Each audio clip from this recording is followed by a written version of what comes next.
September 16, 1620, from Plymouth, England, to voyage to America. But its history and story start long before that. Its passengers were in search of a new life, some seeking religious freedom, others a fresh start in a different land. They would go on to be known as the Pilgrims and influence the future of the United States of America in ways they never could have imagined. The story isn't about the Mayflower's passengers, though. It's not just about the Mayflower's passengers. It's about the written document called the Mayflower Compact that laid the foundation for religious and civil liberty in America. It's also about God establishing his covenant root in this nation. More than 30 million people, just about 10% of the population, can trace their ancestry to the 102 passengers and approximately 30 crew members aboard the Mayflower when it landed in Plymouth Bay, Massachusetts, in the harsh winter of 1620. The passengers were often grouped together as saints or strangers by historians, alluding to their motivations for their journey. The Separatists were a group of people who wanted to live free from the influences of the Church of England and Catholic practices. The strangers, aptly named by the Separatists as ones outside their group, were skilled tradesmen and others who looked forward to the opportunity to build a better future for their families. But it's likely that many saints were skilled tradesmen and many strangers had their own religious reasons for leaving 17th century England. Importantly, the Pilgrims were not the first to land in America, nor did they discover it. There were already established colonies at the time. Jamestown was founded 13 years prior in 1607, but the Mayflower story is well known for its themes of freedom and humanity, including the relationships formed between the Native American Wampanoag tribe and the colonists and the first celebration of Thanksgiving. The story really begins a century earlier with the Reformation that spread through villages, towns, and cities of England. King Henry VIII took opportunity to create a new church, the Church of England, for which he would determine its rules, seeming to adopt many of the tenets of the Reformation. However, his reason for doing this was self-serving. He wanted a divorce from Catherine of Aragon in order to marry a more promising Anne Boleyn. Many believed that Henry's new church was still too similar to the Pope's and wanted even more changes. The group called the Puritans wanted greater distinction from all Catholic church practices. However, others believed that you could not change the church and that the only way to form a new group was to break away entirely. The church dictated all aspects of life, from what you ate to what you wore. To dispute the rules was a dangerous path ending in persecution. This was especially foreboding for the Separatists. It's worth mentioning here that this level of control was never what Christ meant for his people. He died to set us free. Regarded as dangerous renegades who rejected fundamental principles of the state and the established Church of England, the Separatists worshipped in secret to avoid arrest and persecution. Among them was William Brewster, who was believed to have founded a Separatist church in his family home, the Manor House at Scrooby. He was respected as an elder and spiritual guide and played a significant role in the congregation's later journeys. Brewster strongly influenced William Bradford, who went on to become a governor of the Plymouth colony, serving for more than 30 years. When the first two met, Bradford was a sickly young orphan, but in time grew into a passionate religious radical. A similar group had long been growing in another nearby town, drawing members from surrounding villages. They would also worship clandestinely under the guidance of John Smith. As the authorities intensified their crackdown on the Separatists, the two groups decided to flee England for Holland, seen as a liberal nation where they could live peacefully. One night in the autumn of 1607, after walking 60 miles, they secretly met on the edge of the water at Scotia Creek, ready to board the ship. But the captain of the ship betrayed them, and the local militia seized their money and personal possessions to put them in jail. They were eventually freed and made a second successful attempt at fleeing to Holland. They settled in the city of Leiden via Amsterdam. Leiden was a city of freethinkers, relative religious tolerance, and a long tradition of offering shelter to the dispossessed. They built a life in Leiden, living and working there for 12 years. They possessed land and built houses. Many worked in the textile industry and similar trades, but it was hard work and a challenging life.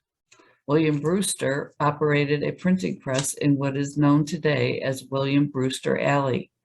Here he produced dissident pamphlets that were smuggled into England for distribution. Eventually, the time in farmland took its toll, and the group started to plan a journey to a new land to start again.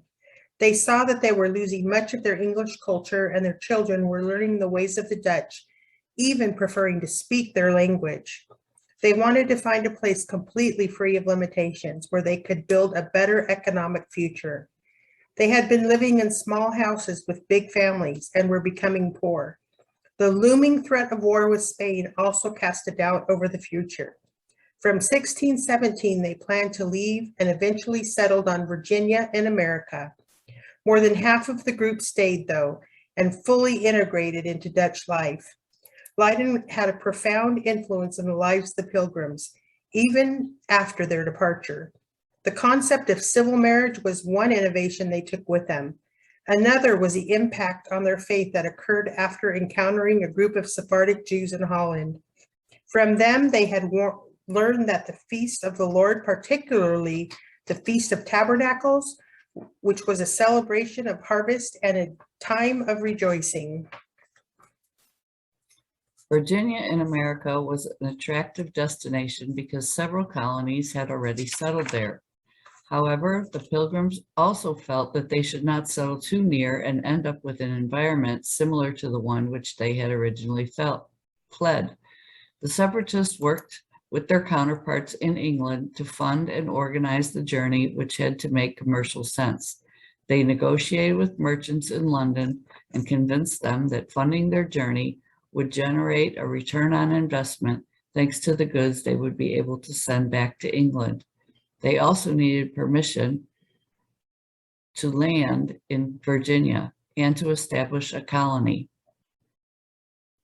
A ship called the Speedwell would carry the Leiden group to America, while another ship called the Mayflower would sail from a port in London, carrying many there for work in the new land who simply wanted to build a better life.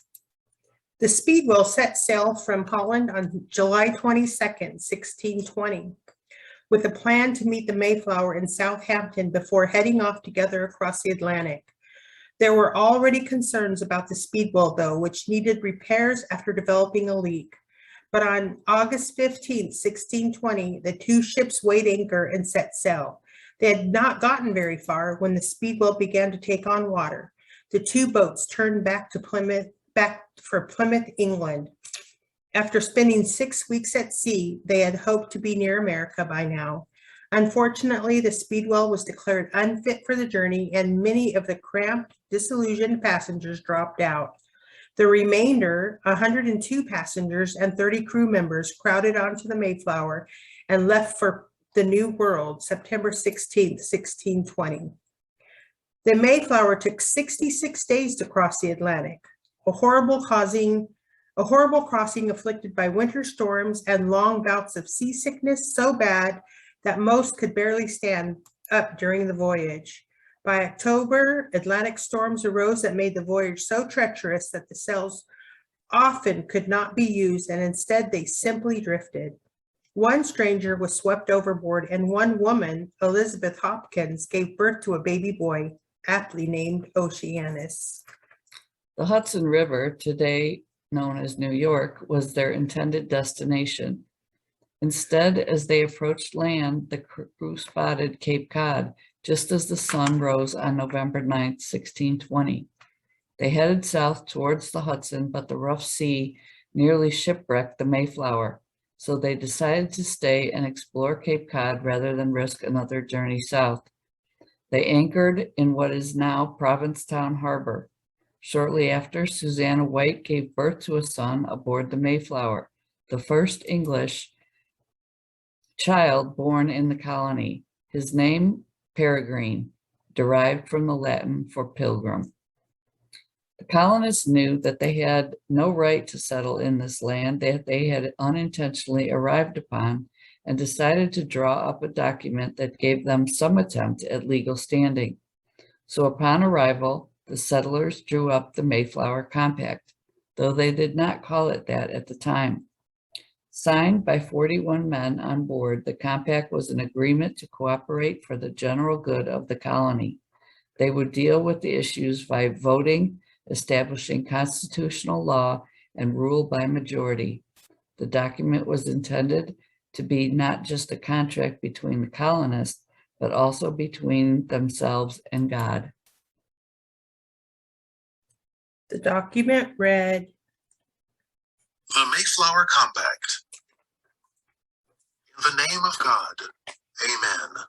We, whose names are underwritten, the loyal subjects of our dread sovereign Lord King James, by the grace of God, of Great Britain, France, and Ireland, King, defender of the faith, etc., having undertaken, for the glory of God and advancements of the Christian faith and honor of our King and country, a voyage to plant the first colony in the northern parts of Virginia, do by these presents, solemnly and mutually, in the presence of God and one another, covenant, and combine ourselves together into a civil body politic for our better ordering and preservation and furtherance of the ends aforesaid, and by virtue hereof to enact, constitute, and frame such just and equal laws, ordinances, acts, constitutions, and offices from time to time, as shall be thought most meet and convenient for the general good of the colony, unto which we promise all due submission and obedience. In witness whereof, we have hereunto subscribed our names at Cape Cod, the 11th of November, in the year of the reign of our sovereign Lord King James, of England, France, and Ireland, the 18th, and of Scotland, the 54th, in the year of our Lord, 1620. The date of November 11th, 1620 is commonly known as the signing of the compact. However, at this time in history, some nations were using the Julian calendar and others were using the Gregorian calendar, which had 10 added days to it. The Pilgrims were using the Julian calendar to date the document November 11th, 1620, but according to our calendar today, the actual date of signing the document would be November 21st, 1620. the Pilgrims would spend the next month and a half exploring Cape Cod, while most stayed on board the ship trying to decide where they would build their plantation. They searched much of the coastline in this region, including the area now known as Plymouth. Watching on were a small group of Native Americans.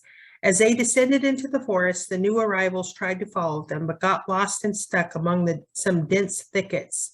They decided to change course and came across cleared land where corn had previously been grown and there were abandoned houses. They found buried corn, which they took back to the ship, intending to plant it and grow more corn, eventually returning what they had taken. They also found graves. This village had been stumbled upon, was once called Patuxet, but had since been deserted following the outbreak of disease. When the separatists were living in Leiden in 1616, the Native Americans were dying from the outbreak of European diseases. Ships from England had been fishing and trading in North American waters since the beginning of the 16th century. Between 1616 and 1619, a mysterious disease that became known as the Great Dying ravaged this region before the Mayflower had laid anchor in Cape Cod. The saints and strangers departed the bleak shores of Provincetown and finally arrived in what is now Plymouth Bay, Massachusetts, on December 26, 1620. They decided this place, once home to the people of Patuxet, would be where they settled and began construction of their first buildings. The first winter was cold, and many of the passengers stayed on board the Mayflower. The ship became a home to the sick and dying, with many succumbing to a mixture of contagious diseases. The settlement's first fort and watchtower was built, followed by the common house, which served as a hospital. Each man joined himself to one of the 19 families in order to eliminate the need to build more houses than absolutely necessary. The extended family groups were assigned a plot on which to build their own home.